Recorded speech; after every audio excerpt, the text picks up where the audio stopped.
Nous voulons vous retenir juste quelques minutes dans un moment de réflexion. Nous n'avons pas de passage précis pour ce moment de réflexion parce que nous allons glaner un petit peu à travers les Saintes Écritures. Le titre de cette réflexion, c'est bien « Pour une prière plus ponctuée ». Pour une prière plus ponctuée. Mais bien aimé, dans les Saintes Écritures,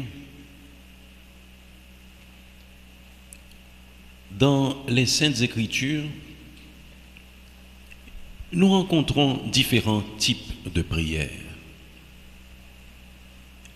Il y en a qui prient pour l'espérance. Il y en a qui prient pour le réconfort. Il y en a qui prient pour avoir la consolation. Il y en a qui prient pour remercier Dieu. Il y en a qui prient pour les autres. C'est la prière d'intercession. Et nous avons vu des serviteurs dans les Saintes Écritures qui ont prié Dieu et qui ont vu leur prière s'exaucer. Quelle satisfaction, mes bien-aimés, de demander quelque chose et de recevoir cette chose. Il est même arrivé des fois que certains serviteurs de Dieu demandent quelque chose à Dieu et c'est sur le champ qu'il agit.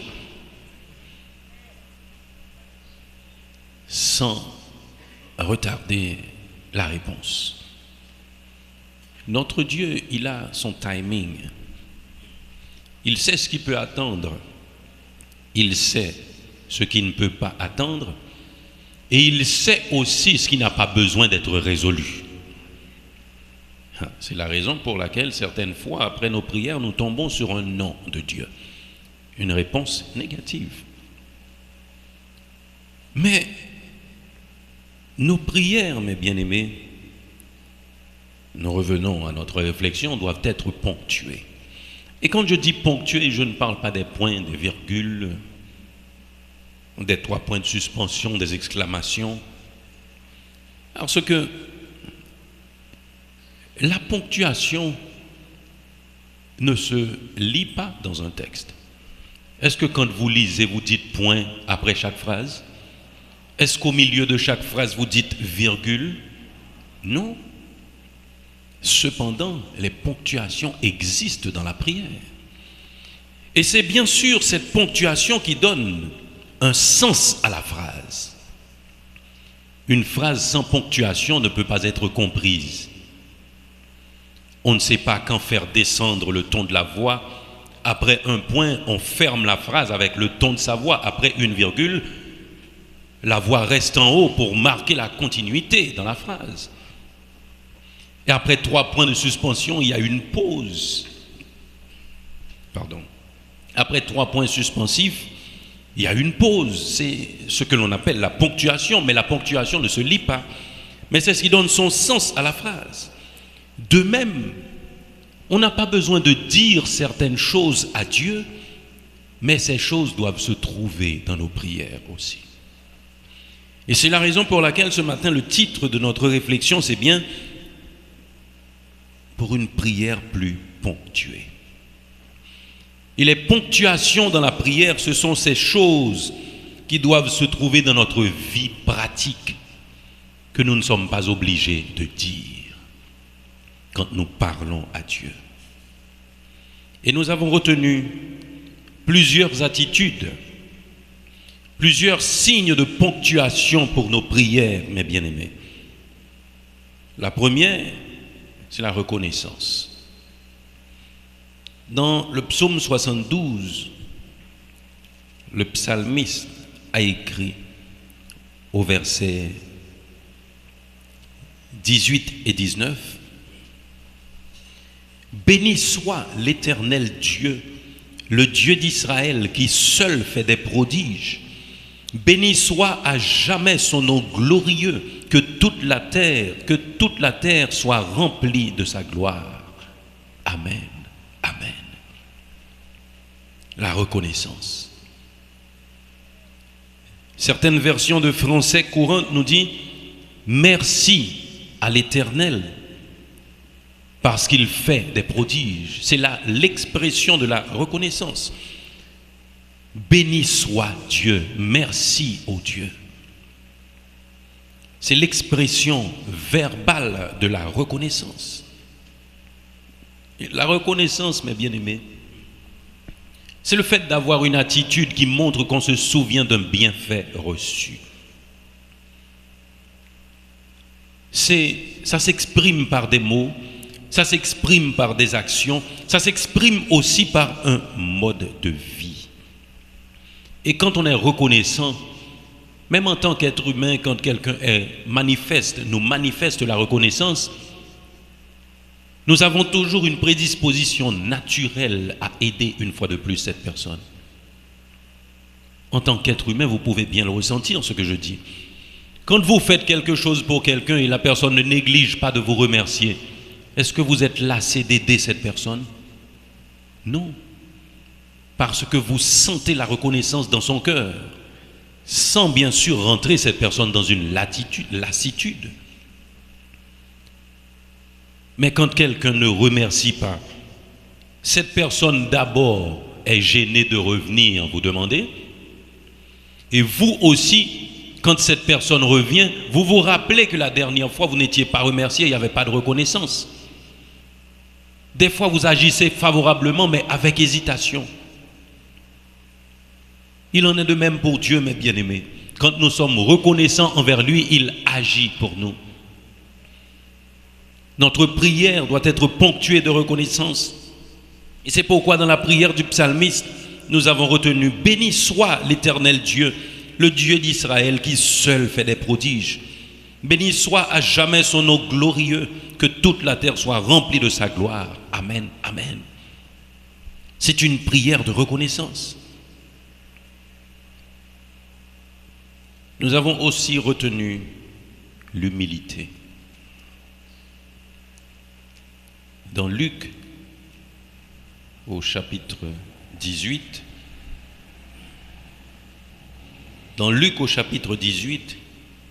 le verset 13 me dit « Le publicain se tenant à distance n'osait même pas lever les yeux au ciel, mais il se frappait la poitrine en disant « Ô Dieu, sois apaisé envers moi qui suis un pécheur. »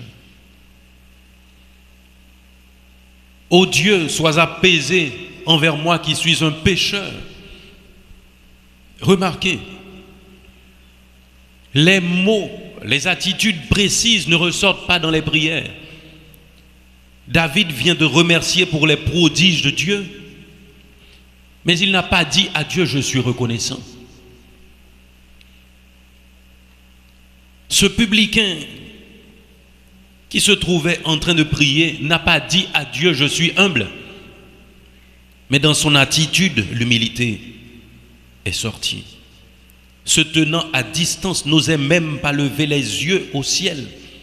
Mais il se frappait la poitrine en disant « Ô Dieu, sois apaisé envers moi qui suis un pécheur. » Il a reconnu ses faiblesses.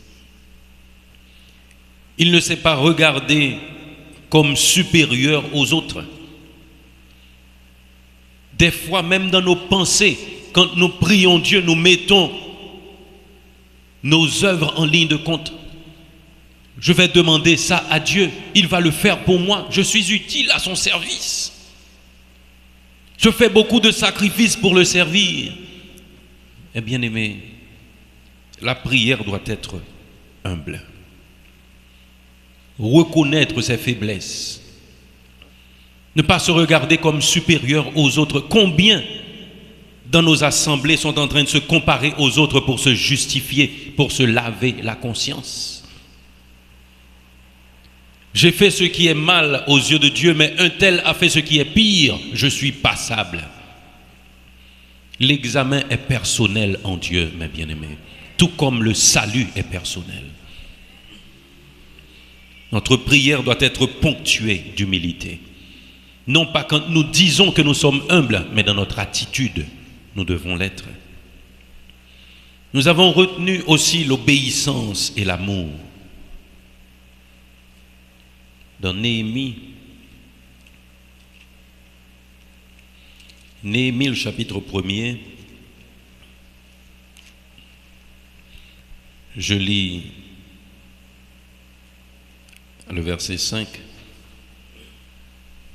Ô Dieu, ô Éternel, Dieu des cieux, Dieu grand et redoutable, toi qui gardes ton alliance et qui fais miséricorde à ceux qui t'aiment et qui observent tes commandements. C'est Néhémie qui écrit. Il venait tout juste de recevoir des nouvelles du peuple de Dieu en captivité, des messagers qui étaient venus, alors des réchappés de la captivité. Il lui avait rapporté que les murs de Jérusalem étaient en ruine et les portes brûlées par le feu. Le danger était sur le pays. Les choses allaient mal. Et Néhémie, lorsqu'il entendit ces choses, alors c'est lui qui parle, lorsque j'entendis ces choses, je m'assis et je pleurais. Je fus plusieurs jours dans la désolation, je jeûnais et je priais devant le Dieu des cieux et je dis, ô Dieu, Dieu des cieux, Dieu grand et redoutable, toi qui gardes ton alliance et qui fais miséricorde à ceux qui t'aiment et qui observent tes commandements. Remarquez quelque chose, mes bien-aimés.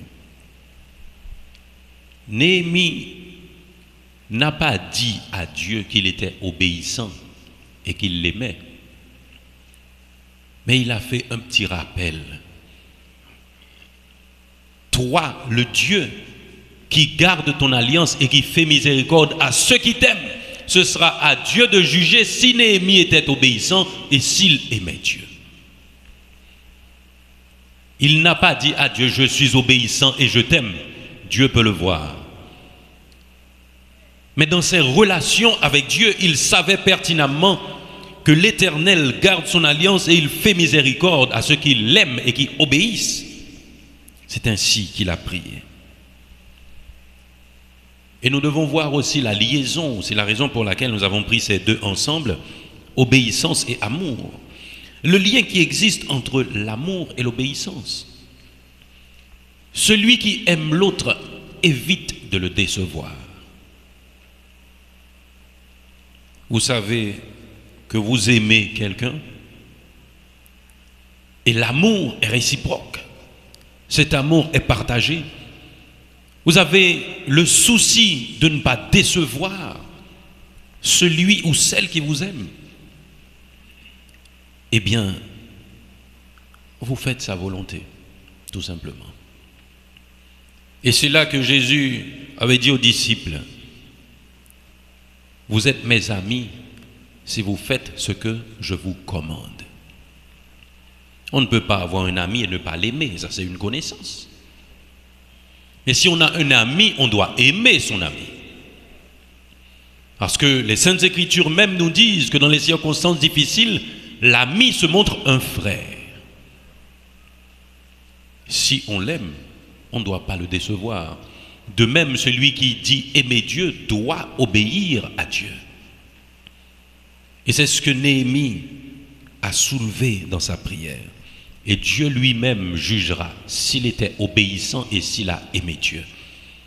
Mais il n'a pas daigné dire à Dieu, je t'aime et je suis obéissant. Nous avons retenu aussi l'abnégation dans la prière.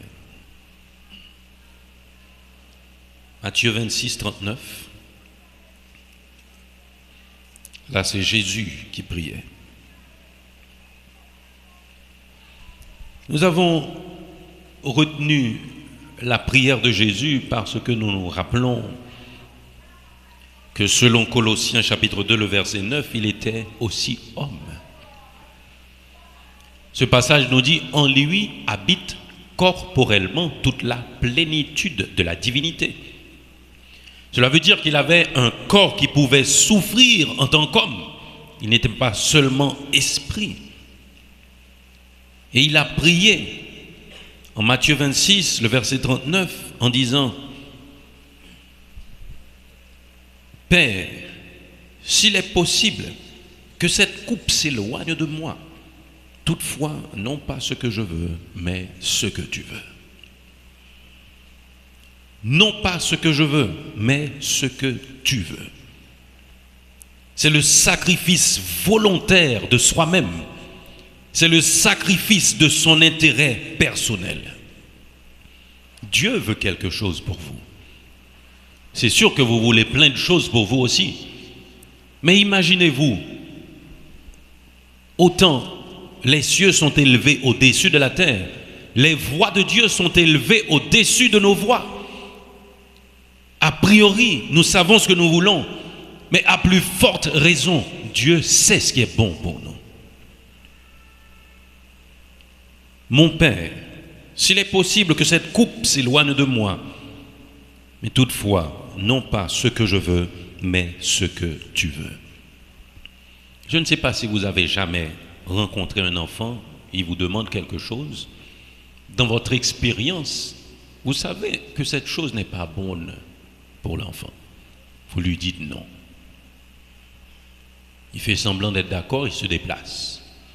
Au bout d'une heure, l'enfant revient avec la même demande. Vous lui dites non. Il attend un jour, comme si vous allez oublier ce non. Il revient à la charge avec cette demande. Mais bien aimé, Dieu sait ce qui est bon pour nous. Et sa parole nous dit que ses oreilles ne sont pas trop dures pour nous entendre et ses bras ne sont pas trop courts pour agir en notre faveur. Quand nous demandons à Dieu, nous devons attendre sa réponse. Il y en a qui s'obstinent à engager des procès avec Dieu par des multiplications de paroles, en revenant avec la même demande à chaque fois. Dieu vous entend, mes bien-aimés. Après avoir prié, il faut attendre la réponse de Dieu. Et quand la réponse de Dieu est un non, il vous faut vous plier aussi. Paul a prié 3 fois. Et le Seigneur lui a répondu, ma grâce te suffit. Ma grâce te suffit. Combien d'entre nous aujourd'hui se trouvent dans cette même situation où la grâce de Dieu nous suffit? Ce ne sont pas vos péchés que vous êtes en train de payer, mais Dieu sait pourquoi il vous garde dans une circonstance. Sa grâce vous suffit. Il a répondu à Paul, il a maintenu sa position. Nous devons nous laisser aller à la souveraineté de Dieu, que nombreux sont ceux qui n'admettent pas. Ils remettent toujours en question les décisions et les positions de Dieu. Nous venons de lire dans Jérémie, la lecture ce matin alternative. Jérémie, c'est l'un des prophètes qui a mis en doute Dieu. Et il a été assez sincère avec Dieu pour lui dire qu'il n'est pas un Dieu fiable. Il était prophète de malheur. Les messages étaient tellement difficiles à rapporter. Et il se plaignait tant que son nom s'était élevé au rang de concept jérémiade. Dès qu'il y a un texte avec beaucoup de plaintes, de complaintes, un texte marqué par la tristesse et l'humiliation, on appelle ce texte une jérémiade. Tant il se plaignait comme prophète de Dieu. Mais il s'est plié aussi à la volonté de Dieu. C'est ça l'abnégation qui doit ponctuer nos prières, le sacrifice volontaire de soi-même, le sacrifice de son intérêt. Nous avons retenu une autre signe de ponctuation dans nos prières, c'est le pardon. Et Matthieu 6, le verset 12, pardonne-nous nos offenses, comme nous aussi nous pardonnons à ceux qui nous ont offensés. Le péché est un mur dressé entre Dieu et nous, mes bien-aimés. Il est automatique pour tout enfant de Dieu de vouloir atteindre Dieu dans la prière.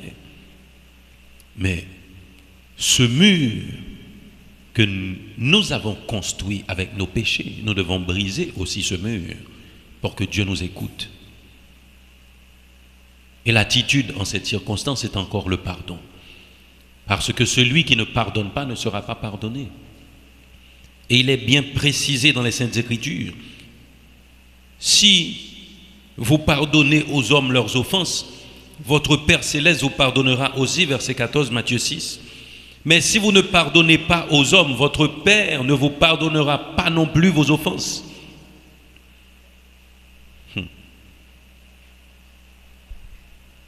Il vous faut briser ce mur sur la terre avec vos prochains. Le mur du pardon. Et quand vous brisez ce mur sur la terre, ce mur se brise aussi dans le ciel automatiquement. Et vous pouvez atteindre Dieu dans la prière. Le pardon. Une attitude sur la terre qui va jusqu'au ciel pour effectuer un travail colossal. Le pardon sur la terre brise les murs terrestres entre les hommes. Et quand les murs terrestres tombent, les murs célestes tombent aussi. Et en dernier lieu, nous avons retenu la foi. La foi. Luc chapitre 23, le verset 42.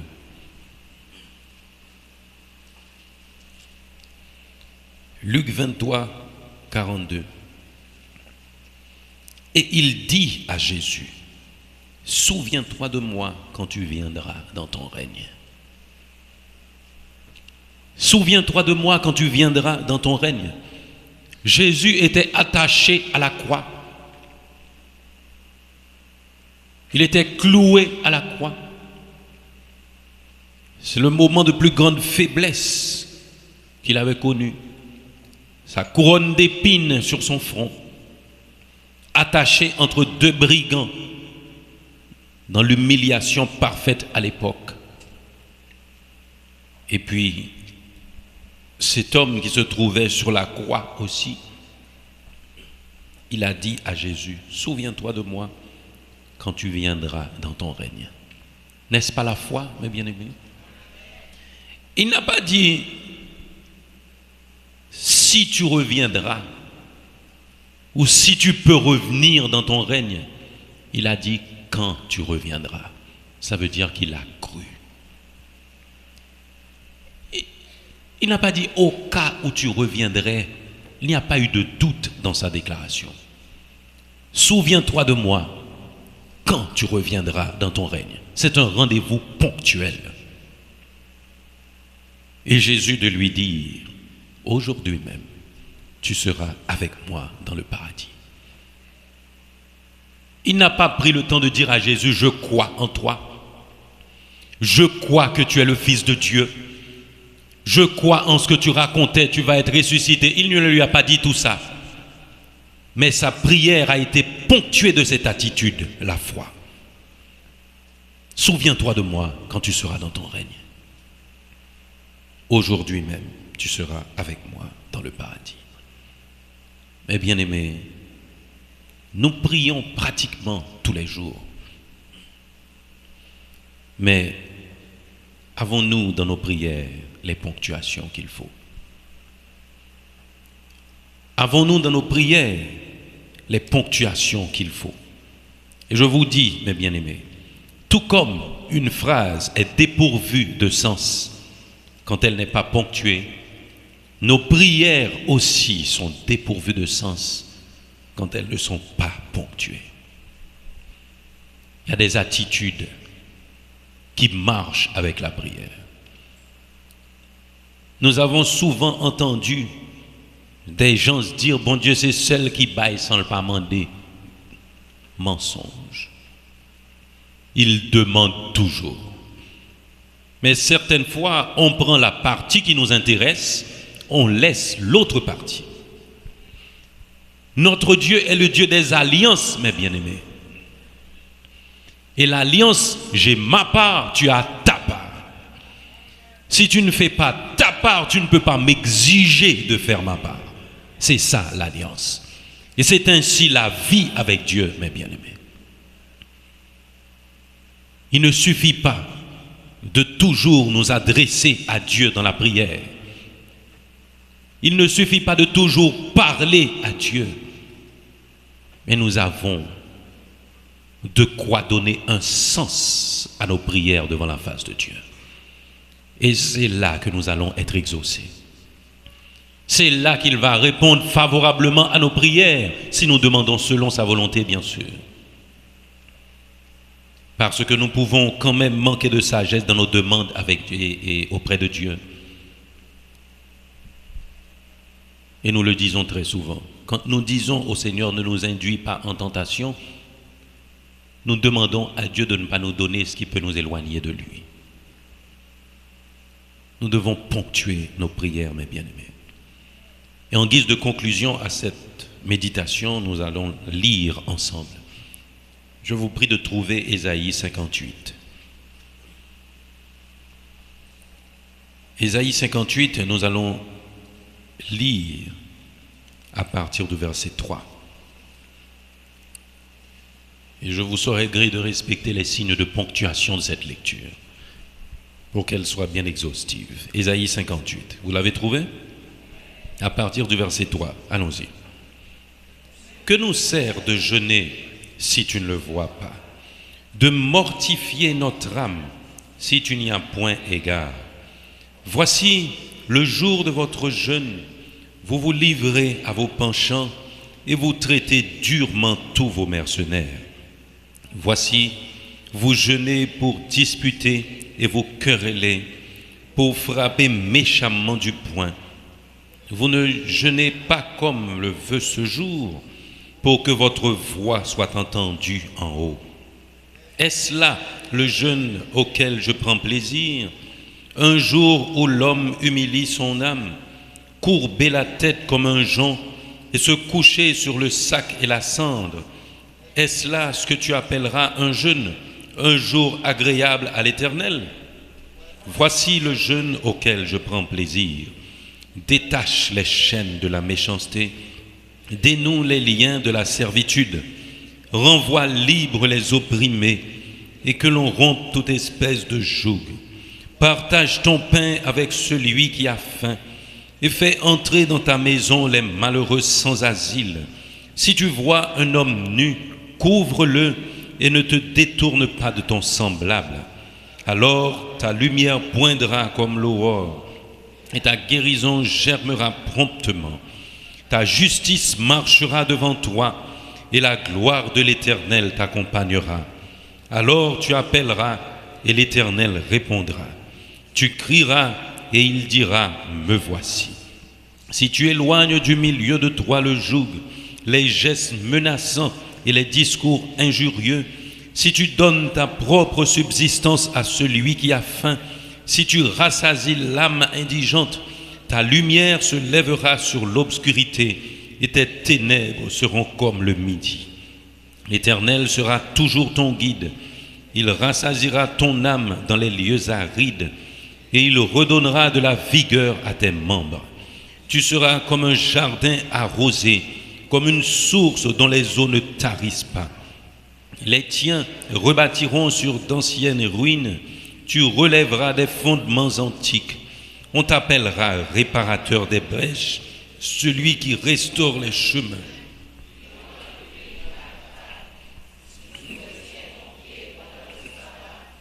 Pour ne pas faire ta volonté en mon saint jour, si tu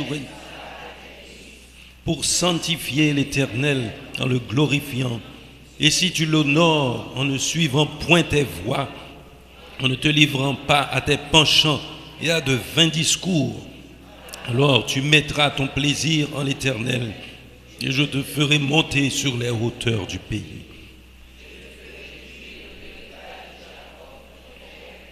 Car la bouche de l'Éternel a parlé. Amen. Amen. Et ce chapitre s'intitule « Le vrai jeûne ». Il n'y a pas de parole dans les recommandations. Il n'a pas dit « tu t'adresseras à l'Éternel ». Il a dressé toute une liste de choses à faire et à ne pas faire pour que le jeûne ait un sens. De même, mes bien-aimés, allons ponctuer nos prières par nos attitudes. Et ainsi, elles auront un sens devant Dieu qui nous répondra en temps et lieu selon sa volonté. Que Dieu vous bénisse.